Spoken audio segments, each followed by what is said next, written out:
الآل نور من سراج محمد، والصحب نثر يديه بالأطياب، رحماء بينهم ولكن في الوغى. بسم الله الرحمن الرحیم و به نستعین و صلی الله علی نبینا محمد و علی آله و صحبه اجمعین. بینندگان عزیز و ارجمند، السلام علیکم و رحمت الله و برکاته. در خدمت شما هستم با برنامه دیگر از سری برنامه‌های رحماء و بینهم. همان گونه که مستحضر هستید به شما وعده دادیم که در این برنامه زوایایی و گوشه‌هایی را از نسب رسول الله صلی الله علیه و سلم بیان بکنیم تا اینکه شما با حجت و برهان خویشاوندان رسول الله صلی الله علیه و سلم را و همچنین اون کسانی را که رابطه سببی با رسول الله صلی الله علیه و سلم و اهل بیت ایشان داشتند را بشناسید. همون کسانی که از نظر نسب با رسول الله صلی الله علیه و سلم خویشاوندی داشتند و همون کسانی را که به خاطر سبب ارتباطی را داشتند با رسول الله صلی الله علیه و سلم.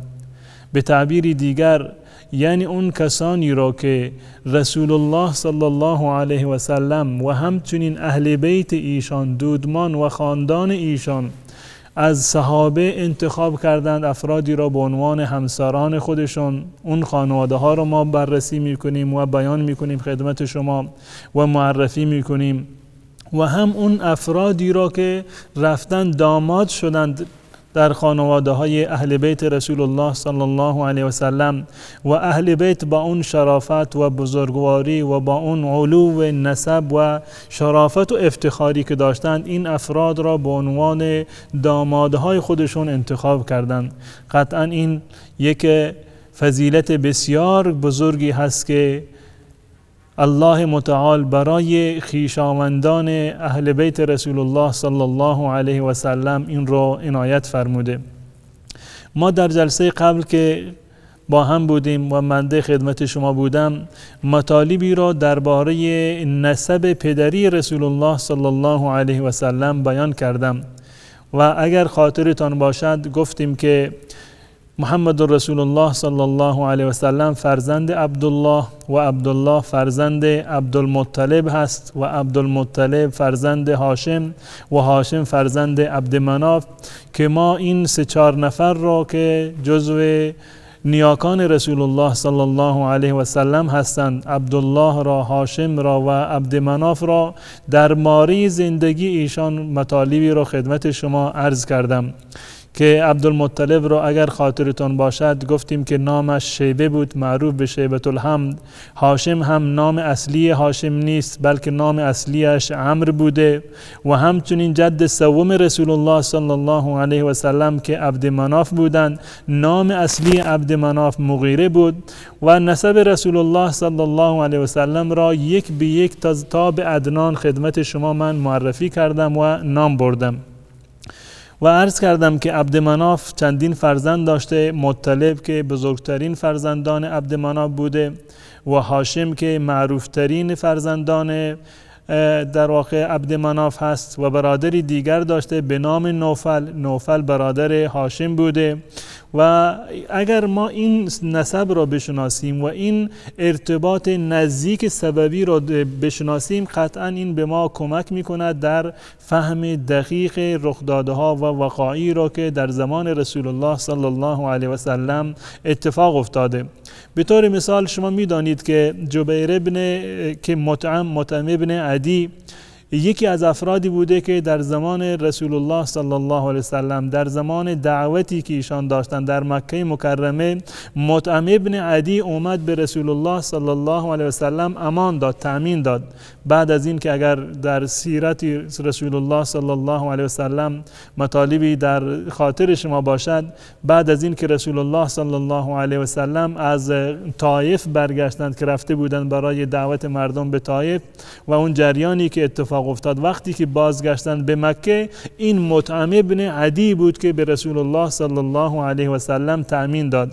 این مطعم ابن عدی و پدرش که عدی هست، این فرزند نوفل هست. این نوفل برادر هاشم هست. یعنی این که مطعم ابن عدی، مطعم ابن عدی ابن نوفل، از طرف دیگر داریم عبدالمطلب فرزند هاشم. هاشم و نوفل با هم دیگر برادر بودند. عبدالمطلب و عدی در واقع با هم دیگر عموزاده یکدیگر بودند. و اگر نگاه بکنیم، یعنی این که مطعم و عبدالله را وقتی که نگاه بکنیم، یعنی این که پدران مطعم که مطعم هست و عبدالله که پدر رسول الله صلی الله علیه و سلم هست، پدرانشون با هم دیگر عموزاده یکدیگر بودند. این ارتباط نزدیک و خویشاوندی بود که در میان مطعم ابن عدی و رسول الله صلی الله علیه و سلم وجود داشت. به این خاطر این انگیزه ای شد برای این که مطعم ابن عدی برود و در زمانی که در زمان کفر و در زمان مکه برود و حامی رسول الله صلی الله علیه و سلم باشد و ایشان را تأمین بدهد. و یکی از فرزندان مطعم به نام جبیر هست و جبیر چندین فرزند داشته. یکی از فرزندانش که بسیار معروف است نافع هست که معروف است به نافع ابن جبیر و دیگری محمد ابن جبیر که نافع یکی از محدثین مشهور هست. طلاب علم این را میدونند که نافع ابن جبیر ابن مطعم ابن عدی یکی از معروفترین محدثین هست که و شوهر میمونه هست. میمونه هم این در واقع نافع ابن جبیر داماد عبیدالله ابن عباس بوده. عباس هم عموی رسول الله صلی الله علیه وسلم. فرزند دیگر جبیر محمد هست. محمد هم یکی از راویان ثقه و مورد اعتماد اهل سنت و الجماعت هست. و اگر خاطرتان باشد عرض کردم که عبدشمس که پدر بزرگ بنی امیه هست برادر هاشم هست. یعنی به تعبیر دیگر عبدمناف که جد سوم رسول الله صلی الله علیه وسلم هست، عبدمناف جد مشترک علوی ها، عباسی ها و بنی امیه هست. تمام اینها در عبدمناف به هم دیگر جمع می شوند.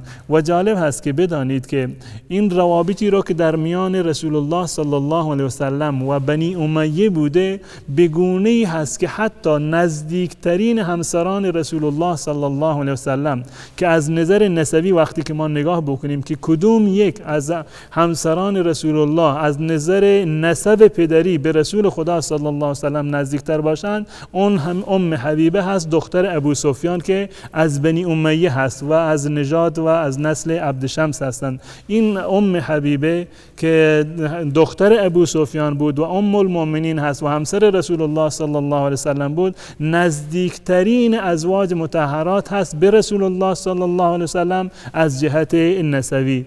به این اندازه این بزرگواران و این بزرگان ما در نسب با همدیگر نزدیک بودند و قطعا این نسب بوده و این خویشاوندی بسیار نزدیک بوده که دوباره ارتباطات دیگری را و روابط دیگری را در واقع پدید آمده و این روابط همه مبنایشون همون خویشاوندی بوده که در میان رسول الله صلی الله علیه و سلم و بنی امیه وجود داشته. این خلاصه‌ای بود از در واقع سیره رسول الله، برخی از بزرگان و اجداد رسول الله صلی الله علیه و سلم که از طرف پدر بودند، یعنی از اجداد پدری رسول الله صلی الله علیه و سلم. در این برنامه میپردازیم به بیان نسب رسول الله صلی الله علیه و سلم از جهت مادر. ایشان هستند محمد ابن آمنه، آمنه هم دختر وهب، وهب ابن عبدمناف ابن زهره ابن کلاب ابن مره، یعنی جد مشترک آمنه که مادر رسول الله صلی الله علیه و سلم هست. این جد مشترکشون با عبدالله اینها میرسن در کلاب. کلاب جد مشترک عبدالله و آمنه هست که به همدیگر میرسن و کلاب ابن مره هست. و قبیله مادری رسول الله صلی الله علیه و سلم معروف هست به بنی زهره که زهره فرزند کلاب هست و کلاب ابن مره هست که در کلاب این نسب رسول الله صلی صلی الله علیه و سلم از جهت پدری و از جهت مادری به همدیگر کاملا وصل می شود. و از جهت مادر آمنه، در واقع که آمنه مادر رسول الله صلی الله علیه و سلم بود، نسب پدری آمنه رو من عرض کردم که آمنه دختر وهب هست، وهب ابن عبدمناف، عبدمناف ابن زهره، زهره ابن کلاب و کلاب ابن مره. اما از جهت مادر، یعنی مادر آمنه بره هست، بره دختر عبدالعزا، عبدالعزا دختر فرزند عثمان هست، عثمان ابن عبدالدار، عبدالدار ابن قصی و قصی ابن کلاب هست. یعنی همون جد پنجم رسول الله صلی الله علیه و سلم از جهت پدری و جد پنجم ایشان از جهت مادری. بعد از یک میان برنامه کوتاه انشاءالله خدمت شما باز خواهم گشت و مطالب دیگر رو در این زمینه به عرض خواهم رسوند.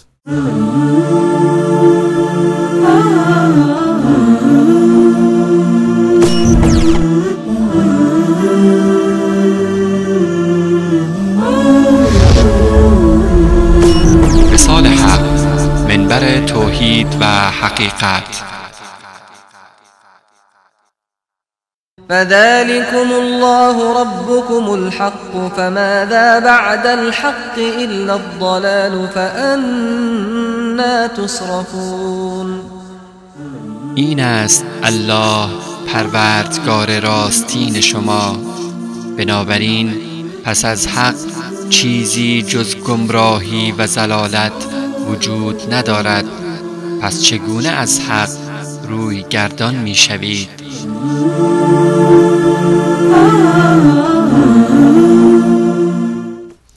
بینندگان عزیز و ارجمند، قبل از میان برنامه نسب آمنه را که مادر رسول الله صلی الله علیه و سلم بود، هم از جهت پدر و هم از جهت مادر خدمت شما قرائت کردم که آمنه دختر وهب ابن عبدمناف ابن زهره ابن کلاب هستند و مادرشون هم بره دختر عبدالعزا پسر عثمان ابن عبدالدار ابن قصی ابن کلاب هستند. و عرض کردم که کلاب جد مشترک آمنه و عبدالله هستند، یعنی پدر و مادر رسول الله صلی الله علیه و سلم در جد بزرگشون که کلاب هست به همدیگر میرسند. یعنی این که نسب پدری و مادری رسول الله صلی الله علیه و سلم در کلاب به همدیگر میرسد که اگر از جهت مادری نگاه بکنیم در واقع جد چهارم میشوند و اگر از جهت مادری نگاه بکنیم جد پنجم رسول الله صلی الله علیه و سلم هستند. کلاب فرزندانی داشته که یکی از فرزندانش زهره هست که همین قبیله مادری رسول الله صلی الله علیه و سلم هست و از نظر پدری رسول الله صلی الله علیه و سلم باز هم به کلاب میرسند، همون گونه که قبلا عرض کردم محمد ابن عبدالله ابن عبدالمطلب ابن هاشم ابن عبدمناف، عبدمناف هم ابن قصی و قصی ابن کلاب هستند. و خود زهره که در واقع جد آمنه هست مادر رسول الله صلی الله علیه و سلم، این زهره دو تا فرزند داشت. زهره اسم مرد هست و یکی از اجداد آمنه مادر رسول الله صلی الله علیه و سلم دو تا فرزند داشت، یکی به نام حارث و دیگری عبدمناف. فرزندان دیگری داشته، منتها این دو نقطه رو من عرض می کنم به خاطر این که نسب برخی از اصحاب رسول الله صلی الله علیه و سلم را بیاریم و جمع بکنیم با رسول الله صلی الله علیه و سلم. حارث فرزند زهره بوده و عبدمناف هم فرزند زهره و حارث فرزندی داشت به نام عبد و عبد پدر در واقع پدر بزرگ عبدالرحمن ابن عوف هست. عبدالرحمن ابن عوف ابن عبدالرحمن ابن عوف رضی الله تعالی عنه که یکی از بزرگان اصحاب رسول الله صلی الله علیه و سلم هست. این عبدالرحمن ابن عوف هم در واقع از نظر نسبشون میرسند به زهره و زهره هم در واقع جد مشترک عبدالرحمن ابن عوف و مادر رسول الله صلی الله علیه و سلم هست. یا به تعبیر دیگر عبدالرحمن ابن عوف در نسب خودش در زهره از جهت مادری که رسول الله صلی الله علیه و سلم جد مادری رسول الله صلی الله علیه و سلم هست به همدیگر متصل می شوند. و حارث فرزندی داشت به نام عبدالله و این عبدالله پدر ابن شهاب زهری هست. ابن شهاب زهری که یکی از علمای معروف هست و یکی از محدثین معروف و مشهور هست که معروف هست به نام زهری، و همچنین محمد ابن مسلم، اینها فرزندان عبدالله هستند و از نژاد عبدالله هستند و از بنی زهره هستند که برمیگردند به نسب مادری رسول الله صلی الله علیه و سلم. این از حارث بود. اما فرزند دیگر زهره که عبد مناف بود، عبد مناف 2 پسر داشت به نام وهیب و وهب. یکی وهب بود و دیگری وهیب هست. وهب در واقع پدر آمنه هست. آمنه دختر وهب هست. وهب دختر عبد مناف هست. پس بنابراین عبد مناف 2 فرزند داشته، یکی به نام وهیب و دیگری به نام وهب. و وهب مادر در واقع رسول الله صلی الله علیه وسلم را وقتی که نگاه میکنیم فرزند و دختر وهب هست. و وهیب هم فرزندی داشته که برادر وهب بوده، فرزندی داشته به نام ابو وقاص. وهیب فرزندی دارد به نام ابو وقاص که این ابو وقاص معروف بود و اسمش مالک بود و معروف هست به ابو وقاص. و این ابو وقاص فرزندی داشت به نام سعد، یعنی سعد ابن ابی وقاص رضی الله تعالی عنه که یکی از اصحاب بزرگوار رسول الله صلی الله علیه و سلم هست و یکی از عشره مبشره هست. این در واقع یکی از خویشاوندان مادری رسول الله صلی الله علیه و سلم هست که در واقع پدر سعد که همون ابو وقاص هست، ابو وقاص با آمنه که مادر رسول الله صلی الله علیه و سلم هستند.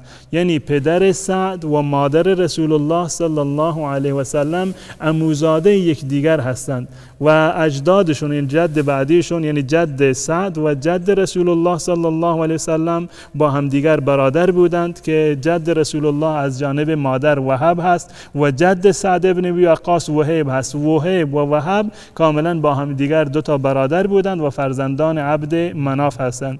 پس بنابراین حضرت سعد ابن ابی وقاص رضی الله تعالی عنه که یکی از عشره مبشره هست و فاتح ایران هست و یکی از انسانهای بسیار بزرگواری بودند در میان اصحاب رسول الله صلی الله علیه و سلم که در دنیا مدال افتخار را کسب کردند، ایشان در واقع یکی از خویشاوندان مادری رسول الله صلی الله علیه و سلم هستند. بین خاطر است که رسول الله صلی الله علیه و سلم فرمودند هذا خالی فلیرینی امرؤ خاله، این خال من هست، دایی من هست. یعنی خطاب به سعد ابن ابی وقاص فرمودند که سعد ابن ابی وقاص دایی من هست، شما هم دایی های خودتان را به من نشان بدهید. یعنی این را رسول الله صلی الله علیه وسلم به عنوان افتخار فرمودند که دایی ایشان سعد ابن ابی وقاص است، یکی از اصحاب بزرگوار و یکی از مهاجرین اولین و یکی از انسانهای بسیار مؤثر و تاثیرگذار در تاریخ اسلام بودند و جزء مسلمانان راستین بودند.